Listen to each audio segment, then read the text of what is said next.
RMJ Movie Reviews back again with another on-the-fly movie review. Not from the car location like I usually do, so I'm doing it from the basement again. Wintertime, it's just dark outside.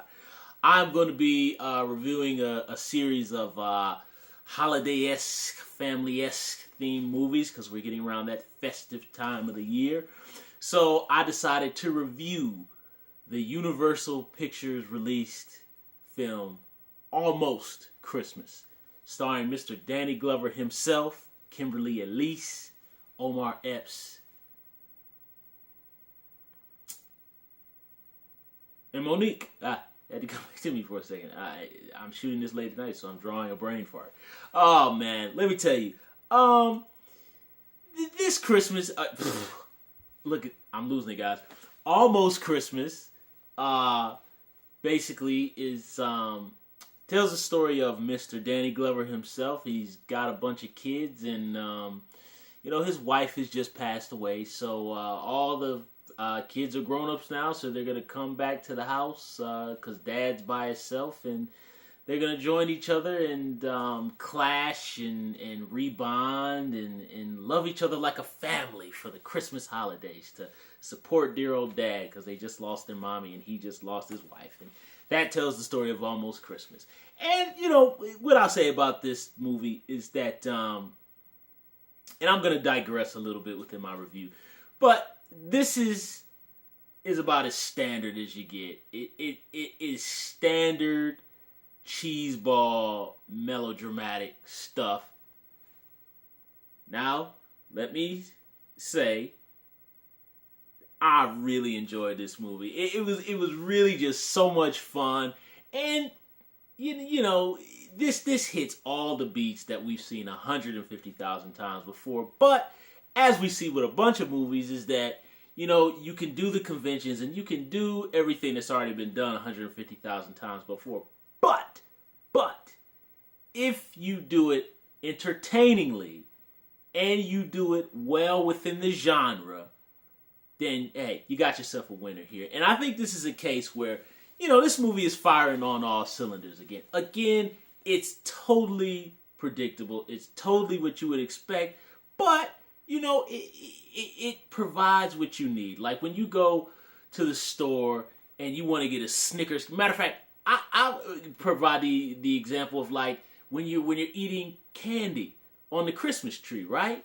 You just want something that's good, or that apple pie, something that's sweet and makes you just get that high and make you feel good. That's this movie, Almost Christmas. I mean, basically, if you want to enjoy just that sense of like family and bonding and friends and kind of, burying the hatchet for, past,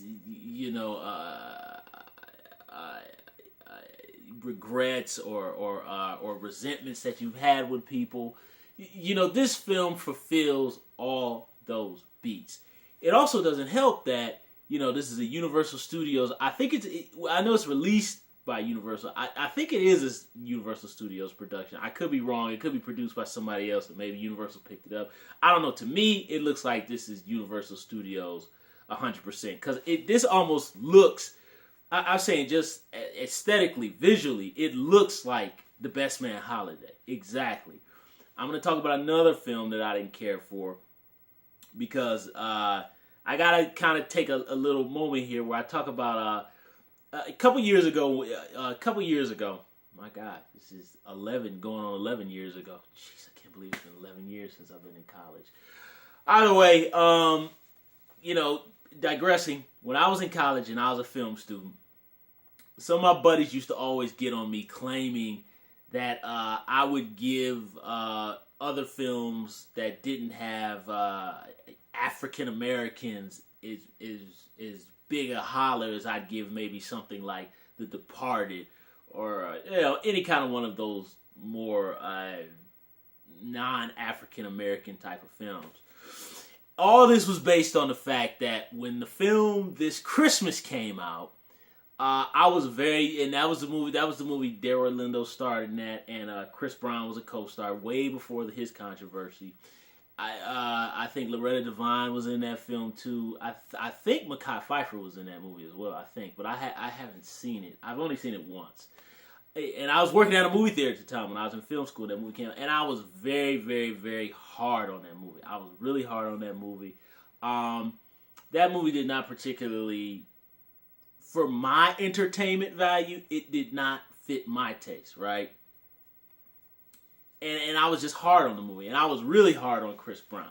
But, again, at the time I was in film school and I was in acting classes. And so, I was kind of at that point where I was like kind of dissecting everything. And my friends who had seen the film at that time, they're just viewers. They don't dissect it like I do. So they were just kind of like, oh, you're being hard on it. You didn't say the same thing about The Departed, because those movies had all I think they came out the same year. Or maybe this Christmas might have been the next year. But it was around 06, that 07 kind of year period, and which really just wasn't the case at all. I mean, I think part of the fact was that, number one, The Departed was directed by Martin Scorsese, who has been making movies for 40-something years, and the guy who directed that film, This Christmas, I believe that was his first big movie.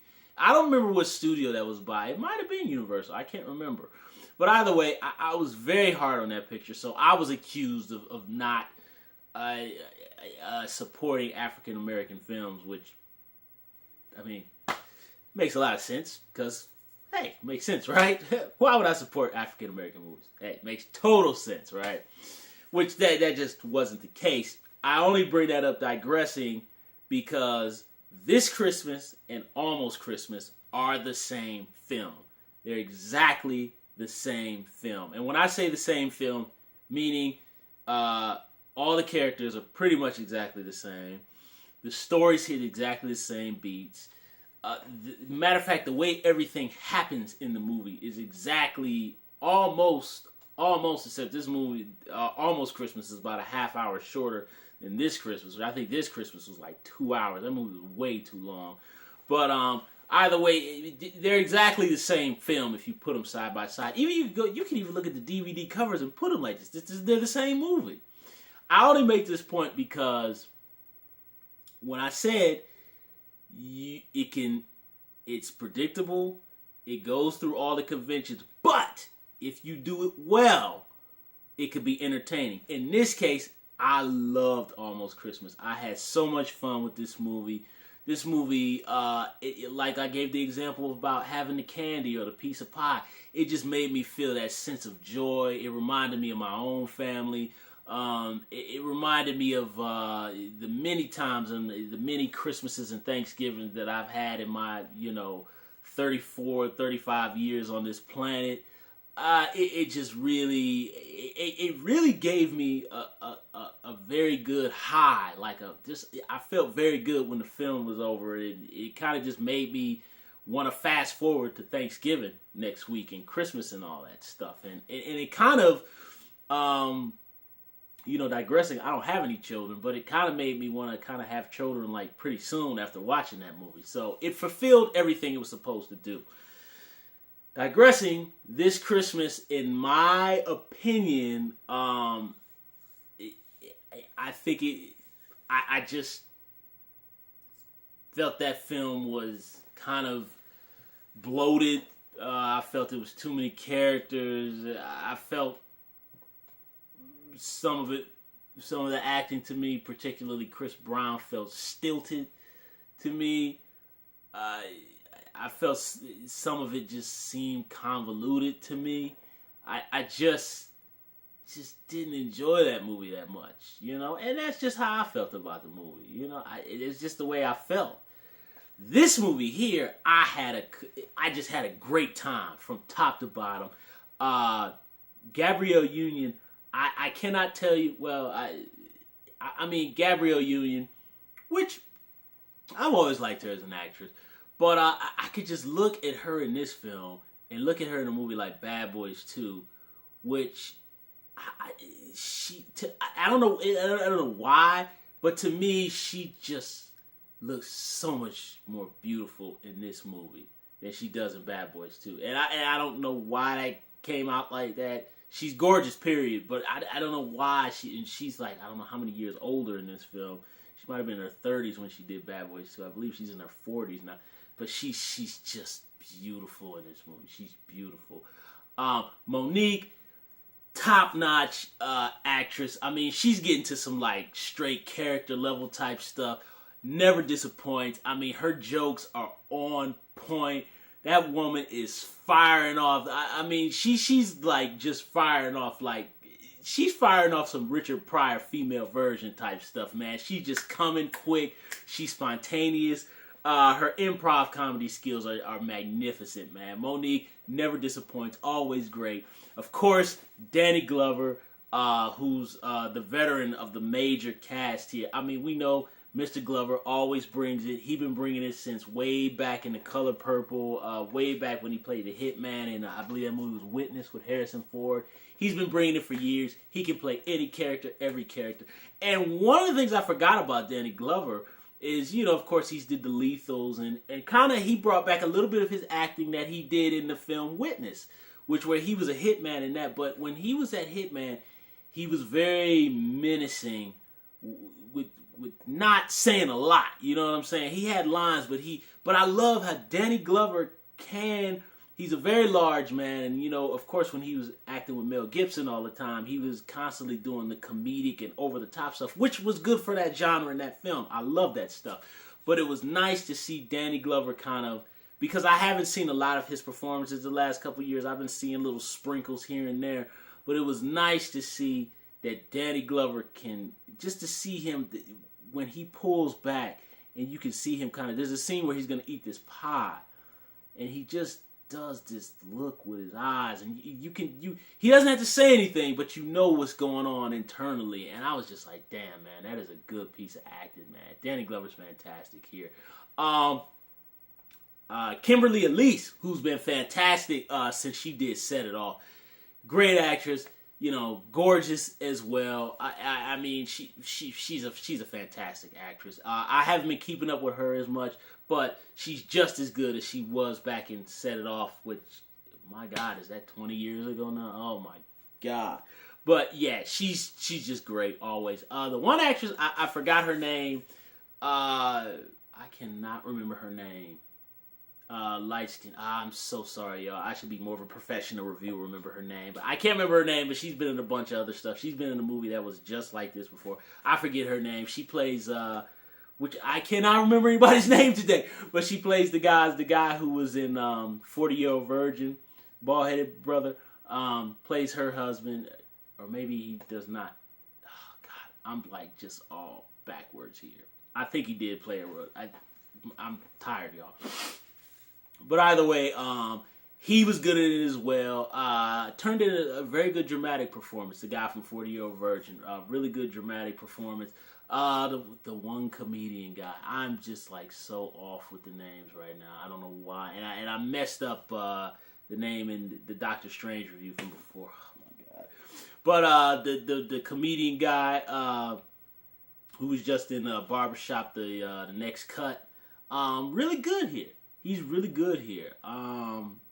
He's really good in the film. When I saw him in the trailers, I kind of wasn't really, in my opinion, thinking he was a right fit for this film, but he actually fits perfectly because he bounces off Monique so well because they're both comedians, and I really like the way those two play off of each other. You got the two comedians in a dramatic cast, and that really keeps the balance really good here.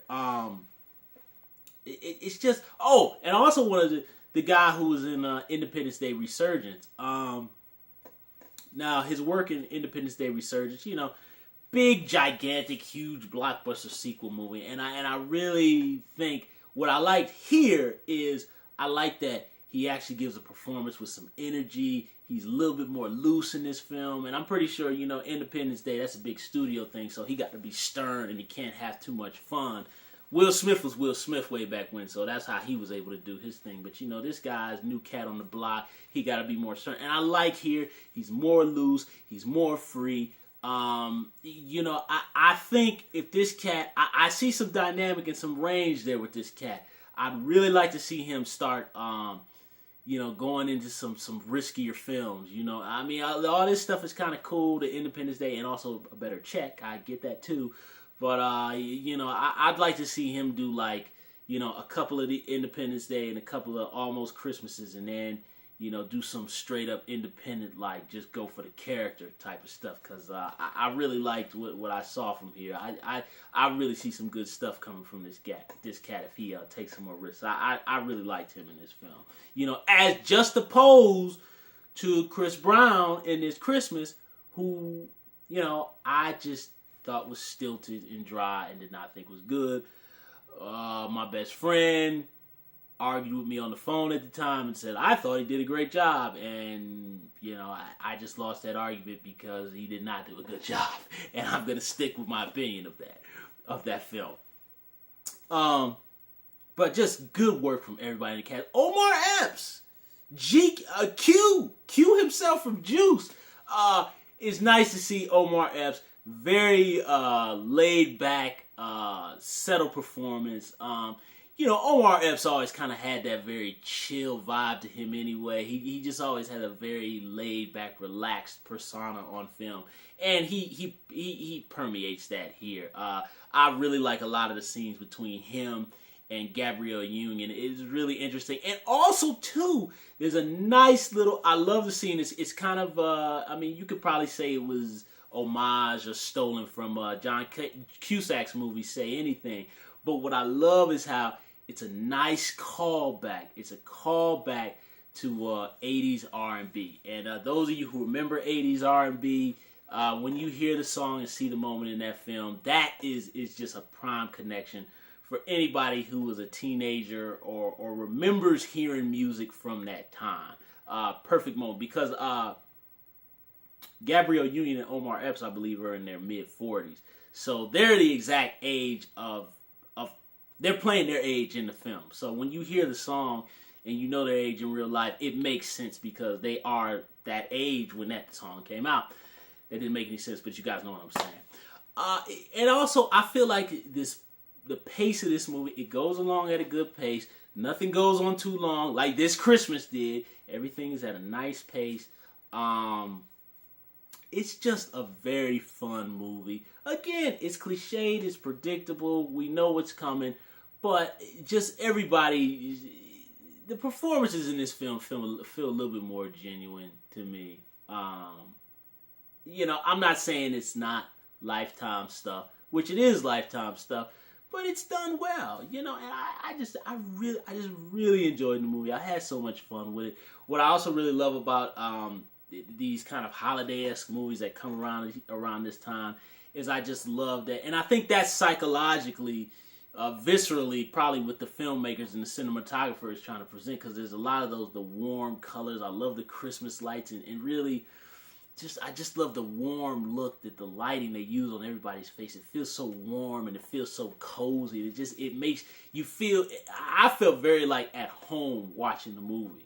It's a fantastic movie. I would give it a very high rating of a 10 out of 10. It'd be nice to see hey, I'd be up for a sequel. I really would. I'd be up for a sequel. That's how much fun I had with this movie. And it's just it's a fun movie. I just highly, highly, highly enjoyed it. I really haven't much else to say about the picture. It's fun. The performances are good. Most of the stuff with the characters is wrapped up tight. The characters, overcome their personal struggles and their dilemmas. And again, we know it. It's just like Rocky. We know Rocky's gonna, we know this stuff is predictable, but it's well done. It's warm and it's fun, and I really like it. There's only one issue in the story I didn't really feel was resolved that well was a guy has an affair on his wife with I think this girl is a singer. I didn't realize that. I'm not really up on like all these new R&B singers or whatever, but I can probably say that I probably would have had an affair on my wife too. But that plot line wasn't wrapped up too well, so I wasn't very pleased that they just kind of left that dangling out there. But fun movie. The jokes are just great. I highly enjoyed this. So for me, I recommend this Christmas 110%. It's a fun movie. Go check it out with your family. Some of the content might be a little bit too strong for the kids because I think this is PG-13. I think it is. I'm not for sure. It could be R. At this point, I don't pay attention anymore.